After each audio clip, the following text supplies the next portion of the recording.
Guys welcome to my channel. তো আমি first time long video তোমাদের সঙ্গে শেয়ার করছি। তোমরা যারা আমাকে ফলো করো তারা তো জানোই যে আমি রেগুলার শর্টস ভিডিও তোমাদের সাথে পোস্ট করি, বাট ভাবলাম যে কেন না আমি লং ভিডিওটাও আমি স্টার্ট করি। আমি চেষ্টা করব যে লং ভিডিওটাও যেন আমি রেগুলার রাখতে পারি। তো আমি এটা কার্তিক পুজোর ভিডিও তোমাদের সঙ্গে শেয়ার করছি। তো আমি গিয়েছিলাম আমার দিদির বাড়িতে কার্তিক ফেলতে। তো তোমরা ভিডিওটা দেখতে থাকো, তো আমি তোমাদের সঙ্গে গল্পটা করতে থাকি। তো অ্যাকচুয়ালি কী হয়েছিল, যেহেতু দিদির এই বছর বিয়ে হয়েছিল, তো ফার্স্ট ম্যারেডের পর ওর বাড়িতে কার্তিক পুজো। তো ও আমাদের কানে এসেছিলো যে ওদের বাড়িতে নাকি অনেকেই কার্তিক ফেলবে, সেই কারণে আমরা প্ল্যানটা ক্যান্সেল করে দিয়েছিলাম। কিন্তু একদমই মানে কার্তিক পুজোর ঠিক একদিন আগে আমরা ভাই বোনরা প্ল্যান করলাম কে কার্তিক ফেলছে না ফেলছে আমরা জানি না, তো চল আমরা অ্যাটলিস্ট কার্তিকটা ফেলি। তো তোমরা বিশ্বাস করবে না, আমরাই শুধুমাত্র কার্তিকটা ওদের বাড়িতে ফেলেছিলাম। তো রাত্রিবেলা 1:30টার সময় গিয়ে কার্তিক ফেলে এসেছি। সকাল সকাল তো জিজি ফোন করে একদম বলে দিল ঝটপট আমাদের বাড়িতে চলে আয়, তোরা যা আকাম বাঁধিয়ে রেখেছিস আমাদের। তারপরে তো আমি আর মা চলে গিয়েছিলাম, কারণ ভাইয়ের যেহেতু অফিস ছিল আর আমার জেঠুর ছেলে যে মানে আমাদের তিনজনকে দেখলে, তো ওরও এক্সাম ছিল, সেই কারণে ও কলেজে চলে গিয়েছিলো এক্সাম দিতে। আমি মাকে নিয়ে চলে গিয়েছিলাম দিদির বাড়িতে।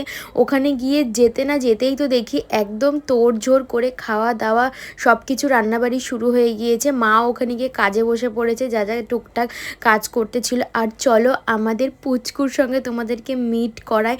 ও খুব কিউট হয়েছিল। আমি জানি না কেন কার্তিক ঠাকুরের না মোচের জন্য ওকে বেশ বুড়ো বুড়োই লাগে, বাট আমরা যে কার্তিকটা নিয়ে গিয়েছিলাম লিটারেলি মনে হচ্ছিল যে ও একটা বাচ্চা। আর যতজন এসেছিল প্রত্যেকে বলেছে যে মুখটা খুবই সুন্দর আর খুবই মিষ্টি। তারপরে তো দুপুরবেলা আমরা খেয়ে দিয়ে একটু রেস্ট নিই।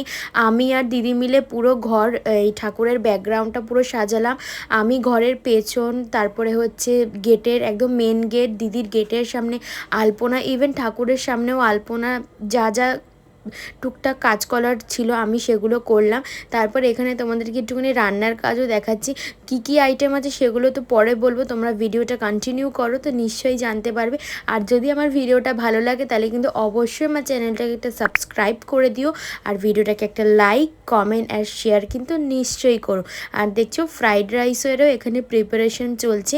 তো এটা একদম ঠাকুরমশাই আসবে সময়। তো দেখো আলপনাটা কীরকম হয়েছে আমাকে কিন্তু নিশ্চয়ই জানাবে। তারপর তো দিদিকে রেডি শেডি করিয়ে ও ঠাকুরের কাজ করতে বসে পড়েছিল, কারণ যেহেতু আর বেশিক্ষণ ছিল না যে ঠাকুরমশাই আসবে। তো যা যা ফল মিষ্টি যা যা দিয়ে গেছে ও সেগুলো খুব সুন্দর করে সাজিয়ে রাখছিল। আর অনেক চকলেটসও কিন্তু কার্তিক পেয়েছিল, ইভেন আমরাও নিয়ে গিয়েছিলাম খেলনা চকলেটস। দেখতে পাচ্ছি ওখানে অনেকগুলো খেলনা রয়েছে।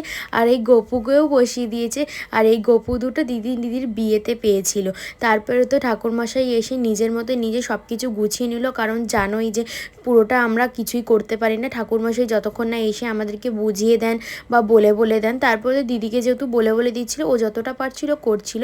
তারপরে এখানে আমিও রেডি হয়ে নিলাম। আমি পুরোটা তো দেখাতে পারছি না, আমি শাড়ি পরেছিলাম।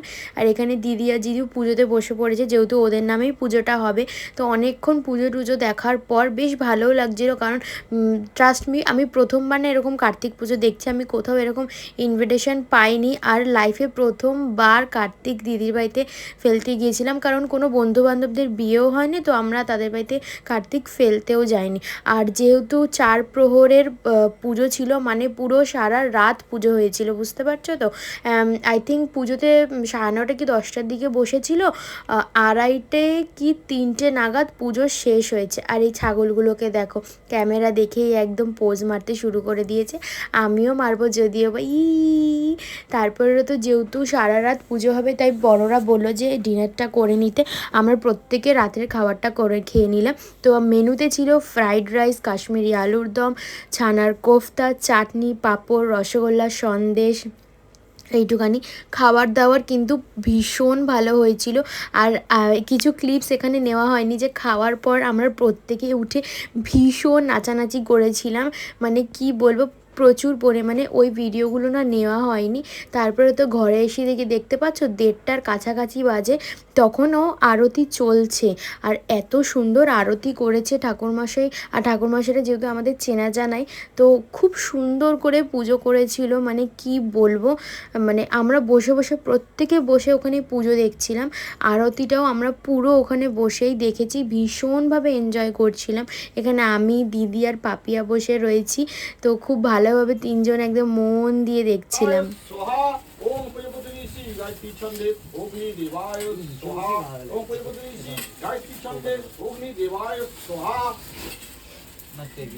ফাইনালি যজ্ঞ হয়ে যাওয়ার পর এখানে শান্তির জল আর যজ্ঞের যে টিকাটা দেওয়া হয় সেই টিকাটা আমাদের প্রত্যেককে দেওয়ার জন্য উঠে দাঁড়াতে বলেছিল। তারপরে তো শান্তির জলও দেওয়া হলো আমাদেরকে।